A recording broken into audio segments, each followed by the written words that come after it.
अस्सलाम वालेकुम, कैसे हैं आप सब? उम्मीद करती हूँ बिल्कुल ठीक-ठाक और ख़ैरियत से होंगे। हम भी बिल्कुल ठीक-ठाक, अल्लाह का करम। तो this is part 3 of Ramzan preparation. So मैंने सोचा कि अब आप लोगों के साथ जो लास्ट मेरी है लाइक रमज़ान से पहले-पहले वो मैं आप लोगों के साथ शेयर करूँ।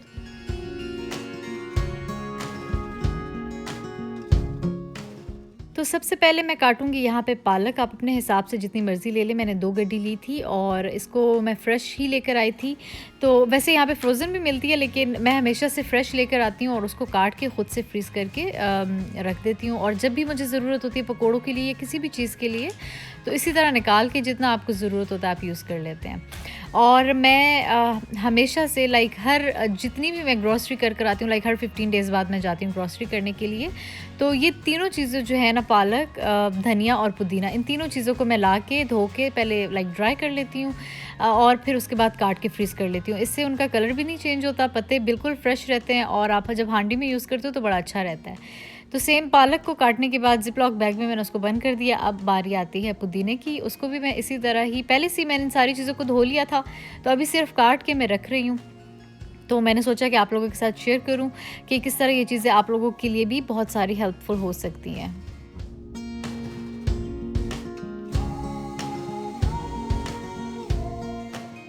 अब इसको भी मैं ज़िप-लॉक बैग में बंद करके फ्रीज़ कर लूँगी।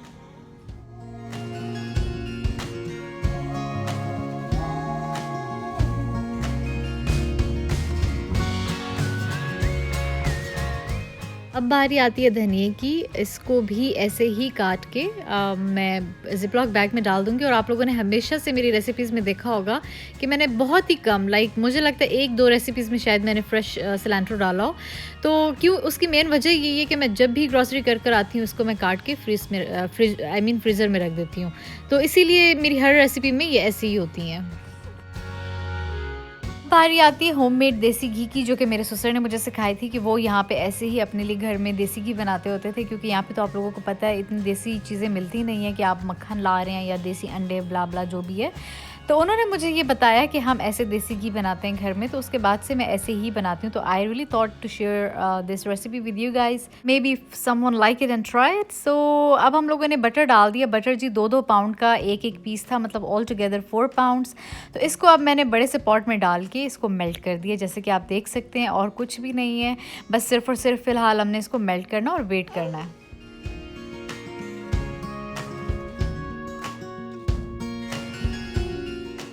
तो ये है जी आटा, व्हीट फ्लावर, जिसको मैं अब इसमें डालूँगी। जो हमारा बटर मेल्ट हो चुका है उसके अंदर मैं तकरीबन 4 टू 5 टेबलस्पून यूज़ कर रही हूँ इसके अंदर। और मैं आहिस्ता-आहिस्ता डाल के इसको मिक्स करती जाऊँगी अब।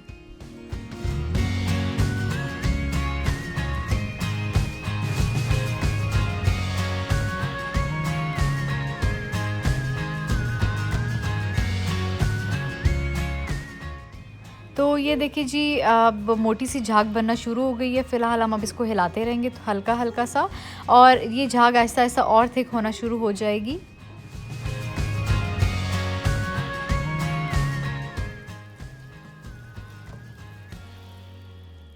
जब इस तरह का टेक्सचर आपके पास बन जाए ना, तो अब आप लोगों ने वेट करना है सिर्फ़ और सिर्फ एक उभारी का, इससे ज़्यादा नहीं। क्योंकि इसके बाद एक जली हुई स्मेल क्रिएट होना शुरू हो जाएगी हमारे घी के अंदर। तो देखें जी, उभारी आ चुकी है और किस तरह हर चीज़ अलग हो चुकी है आपस में। तो अब हम इसको रख देंगे लाइक ठंडा होने के लिए। तो जब हम इसको ठंडा होने के लिए रखेंगे तो ऑलरेडी जो हमारा आटा था वो नीचे बैठ जाएगा अपने साथ, जो भी गंदगी है या जो चीज़ें हैं उसको साथ लेके, और जो हमारी घी है वो ऊपर आ जाएगा। तो अब हमारा जो घी है वो बिल्कुल अच्छे से ठंडा हो चुका है। और अब इसको आप किसी भी कंटेनर में डाल सकते हैं। मैं प्लास्टिक वाला यूज़ कर रही हूँ, जो अभी मैं जिसमें डालने लगी हूँ। मैंने पहले इसमें डाला था लेकिन थोड़ा बड़ा था, इसके बाद मैंने इसको इससे चेंज कर लिया था। और ठंडा होने का एक मकसद ये भी है कि जो हमारी गंदगी है, लाइक जो हमने आटा यूज़ किया और इसके अलावा इसके अंदर जो भी चीज़ें वो आराम से अच्छे से नीचे बैठ जाएँ और घी आपका ऊपर आ जाए। तो ईज़ी होता है, इसको आप अच्छे से लाइक छान सकते हैं। तो ये देखिए जी, अब मैंने इसका कंटेनर चेंज कर दिया। पहले वाला बड़ा था, अब मैंने इसमें डाल दिया है। और अब इसको रख देंगे ठंडा होने के लिए। और ये बिल्कुल डालडा घी जो होता है पाकिस्तान वाला, ये सेम उसी की तरह बन जाएगा, लेकिन ये टाइम लेता है लाइक तकरीबन 6 टू 7 आवर्स। तो आपने वो टाइम देना है। तो ये जो थोड़ा बहुत इसमें रह गया था उस छाननी में, तो उसको भी मैंने इसमें डाल दिया है।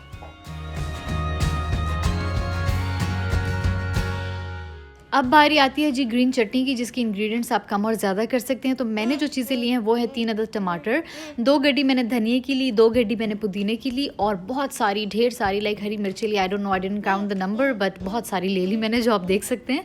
तो इन सारी चीज़ों को मैंने काट के फिर चॉपर में चॉप किया था। एक्चुअली मेरा चॉपर ज़रा छोटा है, तो इसीलिए मैंने हर चीज़ को अलग अलग से चॉप किया था, मतलब इकट्ठे डाल के नहीं किया। अगर आपके पास बड़ा चॉपर है, आप हर चीज़ को इकट्ठे डालें और चॉप करें और मज़े करें। लेकिन मेरा छोटा था, तो इसीलिए मुझे थोड़ा सा ज़्यादा मेरा टाइम कंज्यूम हुआ, क्योंकि हर चीज़ को मैं अलग अलग कर रही थी। और थोड़ा बहुत पानी भी आपको डालना पड़ेगा इसमें, ताकि ये अच्छे से चॉप हो, नहीं तो चॉपर अच्छे से चलेगा नहीं।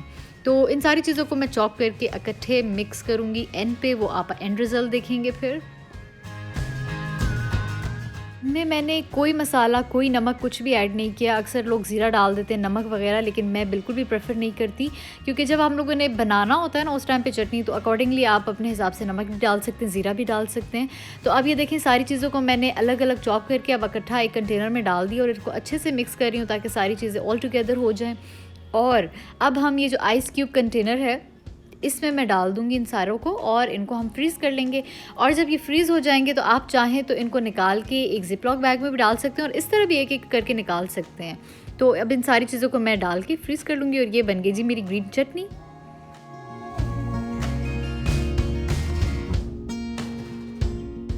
तो ये बड़े ही मज़े की रेसिपी मैं आप लोगों के साथ शेयर करने वाली हूँ और बहुत ईजी है। तो ये है जी 2 PACS full heavy whipping cream के और ये है जी जूसर।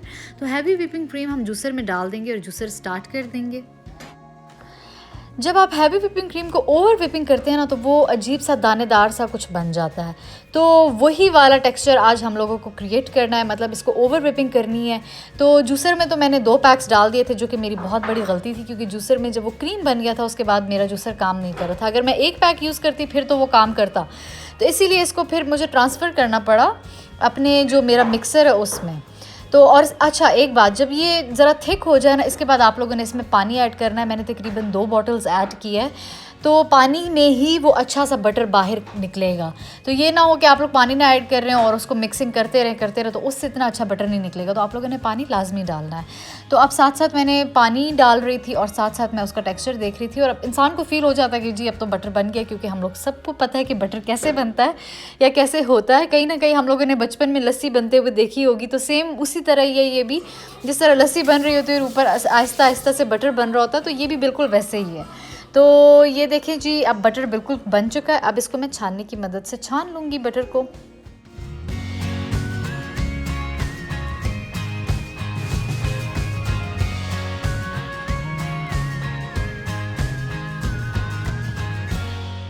तो छाननी में रखने के बाद ये जो एक्स्ट्रा पानी था वो निकल गया। अब आप किसी भी कंटेनर में इसको निकाल के खाएं मज़े से। ये बहुत बहुत बहुत ही मज़े का बटर है। मुझे तो बिल्कुल बचपन की याद आने लग गई थी इसको खाने के बाद। तो आप लोग भी ट्राई करें, आप लोगों को भी बहुत अच्छा लगेगा और इतना ईजी है, कोई भी निकाल सकता है। उस टाइम पे लाइक पुराने ज़माने में तो लाइक एक्सपर्ट्स ही निकाल सकते थे, आजकल इसको कोई भी निकाल सकता है। और देखिए कितनी ईजी रेसिपी है।